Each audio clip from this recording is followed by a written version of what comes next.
Thank you very much. My talk is about maps. I am a big fan of maps, and being now a massive fan of Tableau, I'm a big fan of mapping in Tableau. And Tableau, especially with the introduction of the spatial tool in 10.2, makes it very easy for us all to be cartographers now. We're only a couple of clicks away from just whipping up a map, throw some data on top, and we've got a lovely visualization that we're very proud of. And that was very much the way for me until I taught myself a pretty harsh lesson. So this was actually one of my own visualizations I did. And this was, I'll talk through it very briefly. It's mapping the prevalence of individuals in each constituency in the UK, not including Northern Ireland, so you've only got 632 constituencies. But the darker the constituency, the more likely the people who live in it are to sign a petition. And I was very proud of this. It's on Tableau Public. It's still there, even though I don't like it now. It's there to remind me of what not to do. It's all well and good being there and interactive as it is, but even if I was stood in front of you today and interacting with it, I can only select one of these constituencies to demonstrate, and automatically your eyes are all drawn to different places on the map because you're interested in different things. And there's a big drawback here, which is that you've got no, we don't know whether or not the audience I'm working with are actually any good at working out where places are in the UK, and we don't provide them with any tools to help them. So I was fortunate to stumble upon some research that the Ordnance Survey did around a year ago. They did a poll of around 2,000 people looking into how they rated themselves at reading maps and their geographical awareness, and among other things asked them to identify where a series of places were on a map of the UK. It sounds easier than it really is. I'll go through a couple of examples. They asked people to identify where Manchester is. Manchester's one of the biggest cities in the UK. You'd like to think that they'd be quite good at identifying that. This is where they selected. So each individual got to click on the map. And this is the spread of where people thought Manchester was. You can see that the map is actually divided into a grid. 22% of people clicked on the right square at least.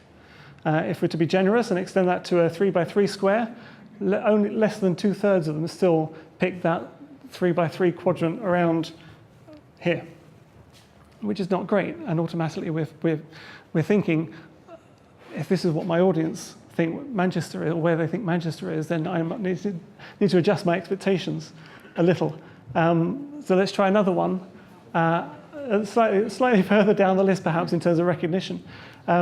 So Aberystwyth, people at least recognise is in Wales. But beyond that, it's a bit of a hodgepodge. Actually, 1 in 5 still selected the right square. They knew it was on the west coast.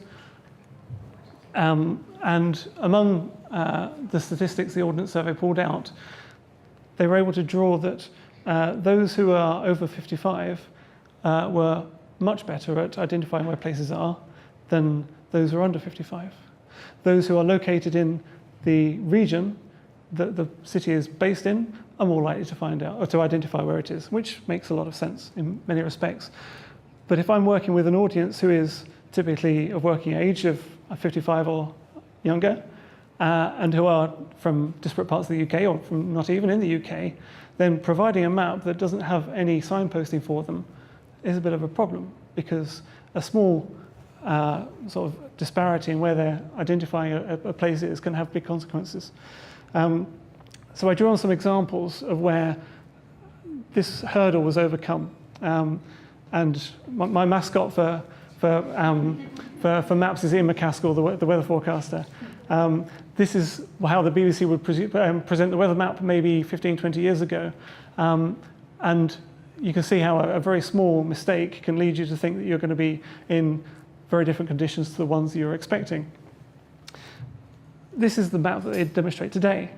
So they provide lots of points of reference, lots of guidance. Even if your location of interest isn't picked out, you've still got a point of reference so that you can work out where your place of interest is with a with a greater deal of accuracy.